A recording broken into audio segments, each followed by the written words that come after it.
নারায়ণগঞ্জের রূপগঞ্জে পৈতৃক সম্পত্তিতে নিজ খরচে ভবন নির্মাণ করতে গিয়ে প্রতিপক্ষের বাধার মুখে পড়েছেন ভুক্তভোগী এক পরিবার। আর এই ঘটনায় থানায় লিখিত অভিযোগ দায়ের করা হয়েছে।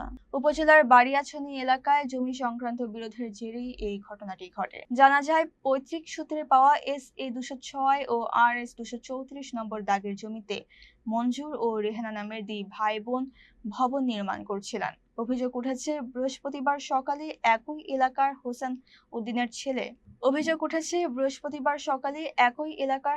উদ্দিনের ছেলে রাজীব ও তার সহযোগীরা ওই জমিতে নিজেদের মালিকানা দাবি করে নির্মাণ কাজে অতর্কিত বাধা দেয়। এই ঘটনায় শুক্রবার ভুক্তভোগী মঞ্জুর ও রেহানা বাদী হয়ে রূপগঞ্জ থানায় একটি লিখিত অভিযোগ দায়ের করেছেন। অভিযোগে রাজীব, জজ মিয়া, হাসনা, রাশি, লাকি, জাহানারা, ইব্রাহিম, তার ছেলে সিফাত, সজীব, আজিব, রানা, শিরিন সহ অজ্ঞাত আরো 7 থেকে 8 জনকে আসামি করা হয়েছে। প্রশাসন বিষয়টি গুরুত্বের সঙ্গে খতিয়ে দেখছে।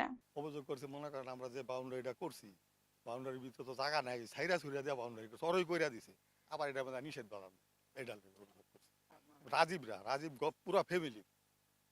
তারা বাধা যায়, লাকি নিজে বাউন্ডারি কইরা নিজে মাইপা সবকিছু কইরা দিয়ে আওয়ামী লীগের সময়।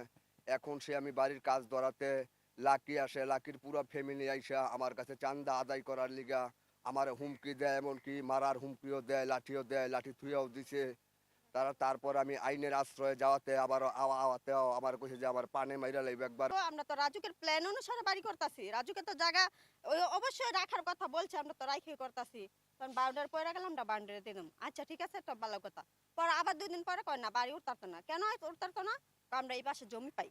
তো তুমি জমি পাও, তুমি কাগজ দেখাও। আমার কাগজ উঠানো নাই। অনেক হ্যার ভাই হঠাৎ আইয়া বলতেছে যে আমি তোমার কাছে জমি পাই। তো কি কারণে জমি পান? তা আমরা চাচা হোর, আপনার সাথে আমরা কার্য করবো না, আমরা আইন কথা বলি বৈশা। হ্যাঁ, আমার লাগে উত্তর গালাগালি করছে।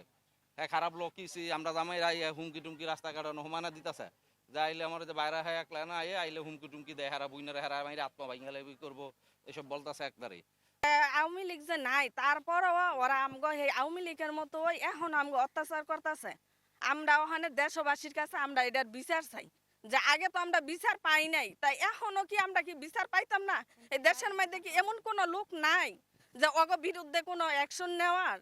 আমরা নিতারি না দেখি মানুষও নিতে পারতো না, দশও নিতে পারতো না, আমগো প্রশাসনও নিতে পারতো না। আমগো প্রশাসনের কাছে একটাই দাবি, একটাই চাওয়া, যে আমরা যে সূক্ষ্ম বিচারটা পাই, আমরা যে অন্যায়ের কোনো অত্যাচারের আর আমরা না হই।